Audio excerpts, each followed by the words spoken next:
What's on, ladies and gentlemen? My name's Ross, I like games, and today we've got another Marvel Champions hero pack to be talking about. It's kind of weird, I woke up this morning and I was like, today seems like a good day to get a new hero pack, because I didn't have a huge amount on and I thought I've really got time to dig into that. And then the day went on and I didn't tweet out about it, because I thought, well, if I tempt fate, you know, I'm a bit busy right now. Turns out, what I tweet and don't tweet has absolutely no impact on Fantasy Flight Games and their reveals, because we can see Ironheart, and Ironheart looks awesome. Also, right, go back and read the first run with Ironheart. So good. But one of the cool things about this is that we've actually got free alter ego hero card pairs. We got free identity cards, and you level them up during the game. So you start off with version 1, and now all of them have a hand size of 6, hit points of 10, that never changes, going down to a hand size of 5 in hero mode. And what we've got, I should mention, also always a recovery of 3. So the stats only change on Ironheart, not on Riri. And you've got the Action Child Prodigy. Spend a science resource to place a progress counter on Riri Williams. Not the only way, incidentally, to get progress counters. We'll get there in a second. Then you go to Ironheart and you've got 1 thwart, 2 attack, 3 defense, and that's not bad. We've seen plenty of characters with worse. The thwart's obviously terrible, but 2 attack is alright, 3 defense is good. But there is an action whereby you can remove 6 progress counters from Ironheart, ready her, and then swap with version 2. So not only do you get to upgrade, but you do get a second use of Ironheart in the same turn, which is clearly a good thing. Going over into version 2, the only change with Riri is now you spend a science resource or 2 resources of any type to place a progress counter on Riri Williams. And seriously, how many games have we had where you've got a double resource and nothing good to do with it? That would work quite nicely here. And then we move on over to Ironheart version 2, and you've gained a thwart. Your stats are now 2, 2, 3, which are actually pretty gosh darn good. But you've got that same level up action that allows you to remove 6 progress counters from Ironheart, and you still ready her, which is great, like I say, extra use.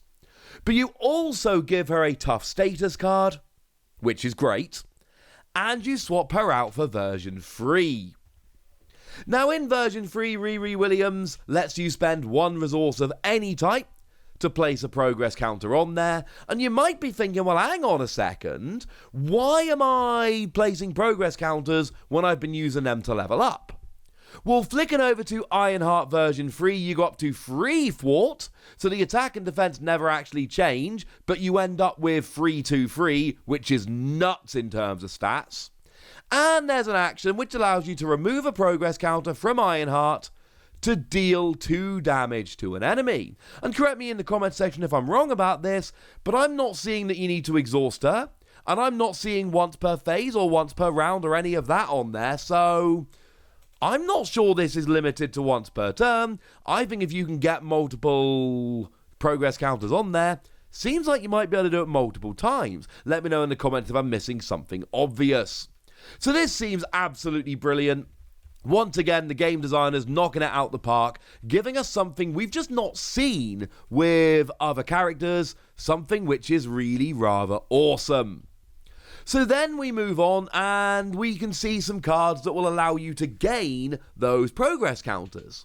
So Fly Over is a 2-cost event, remove 3 threat from a scheme, and place 1 progress counter on Ironheart, but 2 if this threat removes the last threat from the scheme. And then as a parallel, Photon Beam, a 2-cost hero action event. Deal 4 damage to an enemy and place 1 progress counter on Ironheart, but 2 if this attack defeats that enemy. We've then got Stroke of Genius, which is a resource card, but after you spend it, you place 1 progress counter on your identity and draw a card. As far as resource cards go, that's kind of a little bit silly, honestly. That is, yeah, that's kind of nuts. Now, we've also got a bunch of cards in here which are going to scale depending on what version of Ironheart you've got. So New and Improved is a free cost event with a hero action. Choose X different options where X is equal to Ironheart's version number. I.e., if you're still version 1 of Ironheart, you get to choose one of these 3 things, but if you're version 3, you get to do all of them. Either search your deck for an Ironheart card, that is one of Ironheart's 15 signature cards, give her a tough status card, or ready Ironheart. If you can do all 3, that's nuts, especially bearing in mind you ready and get a tough status counter when you become version 3 anyway. We've then got Photon Blasters, a 2-cost upgrade that gives you 2 extra hit points, and has a hero action that lets you exhaust it, and deal damage to an enemy equal to Ironheart's version number. So if you're up to version 3, and clearly this is a deck which is trying to poke you and prod you to get to version 3 as soon as possible, you get to deal 3 damage to an enemy every turn. Well, every turn you're in hero mode, while getting 2 extra hit points for 2 cost. That's good, ladies and gentlemen. That's very good. Now, out of the box, Riri comes in as a leadership character, so we've got a bunch of leadership allies in here. Cloud9, Abby Boylan. We got a free cost, free health ally. 1 thwart, 1 attack, taking 1 consequential damage for each. I don't like this. I've made it quite clear in my previous videos. I want to be doing 2 thwart or damage while taking 1 back. That's what I'm looking for in my allies.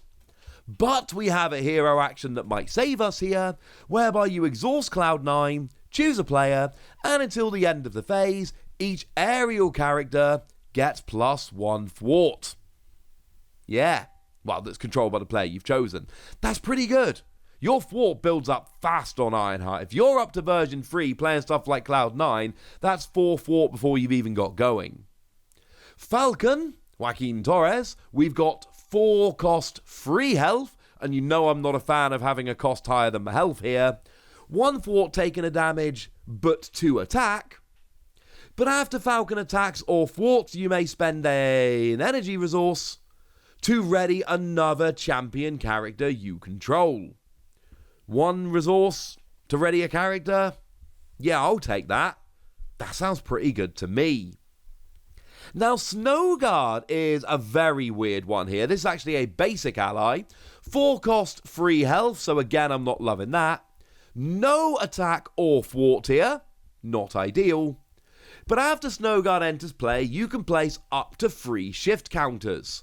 And while the shift counters are equal to X, she gets. So, if there is 1 shift counter on her, she gets +3 attack and overkill, which is great. If there are 2 shift counters on there, she gets +3 thwart and aerial. And if you put 3 shift counters on there, she goes up to 8 hit points and gains retaliate 1. And I love that what we've got here is an ally, and you basically choose which version of her you want to have when you put her into play. That sounds like a lot of fun. We've then got Patriot, Rishon Lucas, 3 cost, 4 health, now we're talking. 2 thwart I like, taking 2 damage I don't. And 1 attack, taking 1 damage, so again, the stats aren't, I'm not loving it here. But after Patriot enters play, you choose a champion character, and that character gets +1 to each of its basic powers until the end of the round. Now, bearing in mind that we've got ways to ready Ironheart, especially when we level up, being able to boost all of your powers, that is going to be a huge advantage. Especially because we've got the leadership event Go All Out. A 2-cost event, but it has a requirement of an energy resource. You must spend at least 1 energy resource to play it. And there's a hero action whereby you exhaust your hero and deal damage to an enemy equal to the total of your hero's thwart, attack, and defense values. Well, by the time you get up to version 3, that is 8. But if you can play Patriot and Go All Out in 1 turn, then you'll actually have a total of 11, and Go All Out is a 2-cost event that does 11 damage. That is clearly absolutely nuts. We've then got Go for Champions, a 3-cost event that you can only play if your identity has the champion trait, but each champion character in play cannot take damage until the end of the round. That's basically broken. If you've got yourself a bunch of champion allies and you can ready a couple of times, This can give you just an absolute ridiculous turn. This is one to keep a gigantic eye on. Oh, and you know how last time I told you there was a random encounter set and I hoped it's going to continue? It totally does. We've got Zzzax, a new modular encounter set which just slips into the hero deck. You don't need to put it in. You can ignore it forever. You can put it into any encounter you like. You can put it with any villain you like. I adore this. I want a weird, obscure Marvel villain coming as an encounter set in every hero deck going forward. It looks like that's what we're getting, and I hope they keep going after these obscure characters because I am loving it. So Zzzax here's only got 4 health, which is good. 2 scheme, 2 attack. However, gets extra attack and hit points equal to the total number of lightning resources, energy resources, on cards the engaged player controls. So all of your upgrade, support, whatever, all of those cards that you control, you add up all of the energy resources printed on that card, and then Zzzax gets extra attack and hit points equal to it. That's a little bit nuts. I suppose you could kind of make your deck to minimize this, but where's the fun in that? But also, when it comes out as a boost card, if you've got at least 2 lightning resources, or energy resources as they're actually called, in your hand, you put Zzzax into play engaged with you. These minions are not necessarily supposed to engage with you when they come as boost cards, but Zzzax totally does. We've then got Air Static, an environment, and it's got a forced interrupt. When the villain phase begins, deal 2 indirect damage to each player with an energy resource in their hand or on a card they control. Yeah, I mean, it's perfectly in character for Zzzax, but man, that's going to get super annoying if you don't get rid of it. Good news is there is a hero action to get rid of it.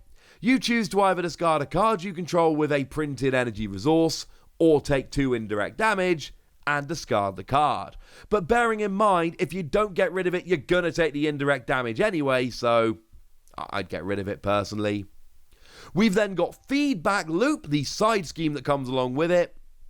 And when it's revealed, each player must place threat tier equal to the total number of energy resources in their hand and on cards they control. And that could build up super quickly. That could get very bad. Plus it gives you an acceleration token, so not ideal, frankly. And then finally, we've got Haywire and Attachment that you attach to your identity, and you treat the printed resource of each card in your hand as if it were an energy resource. Bearing in mind that's going to make feedback loops so much worse, and we've seen other interactions, that is not ideal. But there is a hero action where you choose to either discard a card you control with a printed energy resource, or take 2 indirect damage to discard this card. Yeah, there's going to be lots of indirect damage going around, ladies and gentlemen, and that sounds kind of annoying. But it should be. It's an optional modular encounter, and this is one of my favourite things they've done in a game in a while. I am all in. But I want to hear what you think. I am super excited for Riri Williams. She looks awesome. The encounter, the modular set looks awesome. It all looks awesome, but I want to know what you think. So let me know in the comment section, would you? Go nuts! Be nice! And then make sure you like this video, subscribe to this channel, follow me on Twitter at the Weiss. That's where we talk about a whole bunch of card games, including but not limited to Marvel Champions. And please do consider checking out patreon.com/PTCGradio, where you can support the channel, get some bonus podcasts and all kinds of fun things. But by far the most important thing as always, look after yourselves till next time, would ya? Thank you very much for watching. My name's Ross, and you've been watching Wossy Plays.